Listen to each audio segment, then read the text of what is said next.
Welcome to today's explainer. Have you ever felt like you're doing absolutely everything right? You're checking all the boxes in life, and yet something inside just feels kinda off. Well, today we are diving into a totally groundbreaking psychological framework that is going to completely flip how we view the human mind. It's gonna help us figure out exactly why we feel the way we do, and more importantly, how to actually find true, lasting balance. Right out of the gate, we have got to talk about the absolute trailblazers behind this work because they make such a fascinating team. First, there's Farzin Forouzani, a clinical psychologist who is doing some seriously incredible, innovative work right at the cutting edge of AI, technology, and psychology. And he's teamed up with Professor Phil Reed, who brings this brilliantly rigorous academic perspective to the table. Together, they're integrating theoretical and clinical insights to map out human motivation in a way we have literally never seen before. So this pioneering duo is tackling a really profound modern paradox, and I'm sure a lot of us can relate to this. We spend most of our lives chasing something, right? Success, relationships, peace of mind. And from the outside, it looks like this great upward trajectory of progress. But from the inside, a lot of people feel something totally different. It's this subtle but super persistent sense of disconnection. Like even when you crush those massive goals, something still feels remarkably incomplete. Which brings us to the ultimate mystery we're unpacking today. Think about it. If we're always moving forward, better tech, better resources, more knowledge than ever, why does lasting satisfaction just constantly slip through our fingers? Why is our sense of well-being so incredibly fragile? Look, for decades, traditional psychology gave us some really fantastic pieces of the puzzle.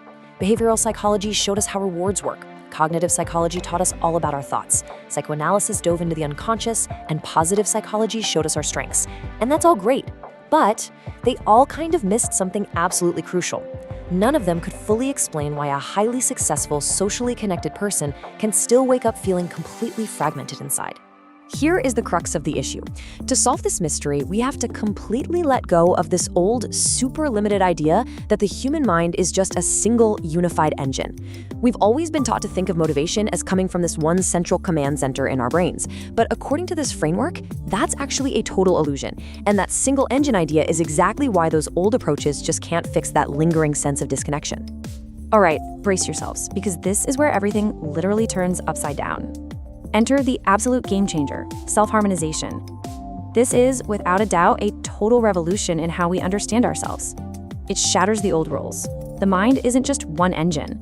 It is this wildly dynamic, fully interactive system of multiple motivational structures. So, psychological well-being, it's no longer just about feeling happy.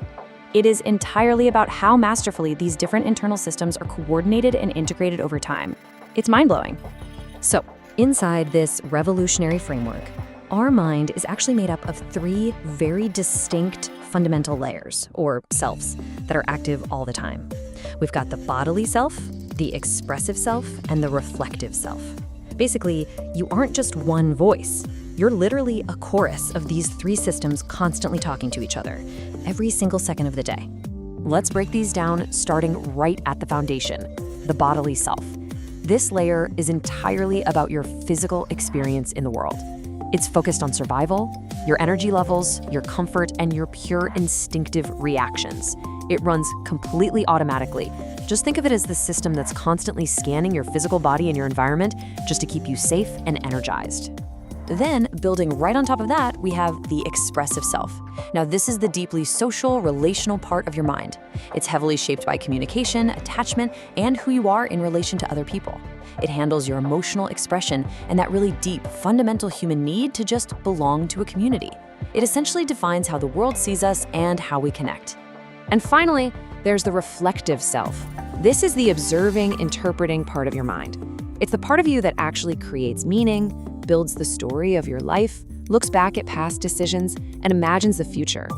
It's that wild dimension of consciousness that lets you step back, look in the mirror, and actually think about yourself as an object of your own awareness. Now, here's where it gets super interesting. These three selves are always turned on, but they definitely aren't always on the same page. It is so easy to fall into a mental dictatorship, where one of these selves just completely takes the wheel and dominates the others.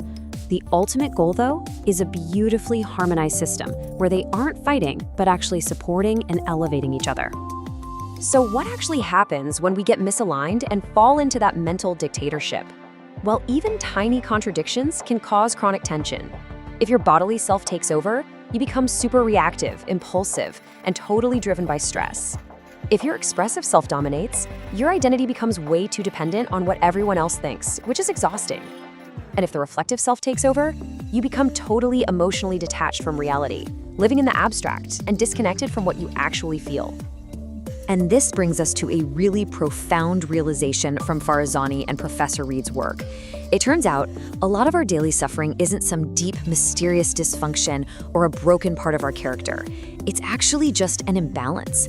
We suffer when one of these selves turns into a dictator and completely suppresses the vital needs of the other two.